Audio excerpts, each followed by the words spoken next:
So I decided to reflect on Antonio's a humanistic approach to world lit. Um, so for Unit 1, he decided to write about Girls at War, Dancing Girls, and The Guest, and tied these together with the theme of sacrifice.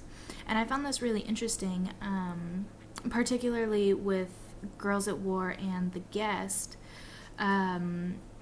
because Gladys is sacrificing her dignity and, her self-worth in her war-torn world, whereas,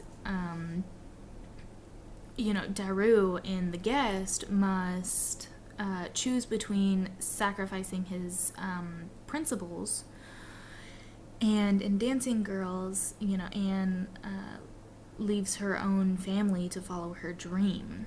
So she's sacrificing her time with her family. In Unit 2, Antonio focuses on suffering in Another Holiday for the Prince, Eveline, and the Lemon. In Another Holiday for the Prince, he focuses on the mother suffering for her son and her need to take his suffering and help him. Eveline, he focuses on the terrible situation that she goes through with her father and her mother being dead and everyone she knows being dead, and talks about how Eveline ultimately sends a message of duty and family responsibility. The Lemon, is pretty obvious in its suffering. But what I found interesting was Antonio said that suffering is a way for humans to cope, which I thought was kind of different and unusual. For Unit 3, he chose to talk about despair in The Necklace. He talks about how materialism causes all kinds of things, and that it really caused that family despair when they lost the necklace, because she was just so materialistic.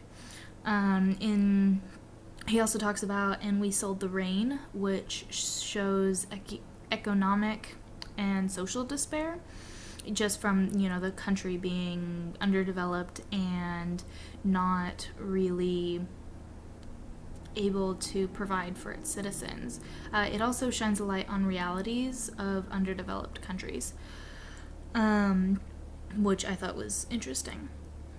Antonio also talks about a meeting in the dark, and he says that stressful decisions can cause despair, and outside pressures, such as his religion and his father, actually caused him to, because he was in despair, these outside pressures actually made everything worse. So, thank you. Bye-bye.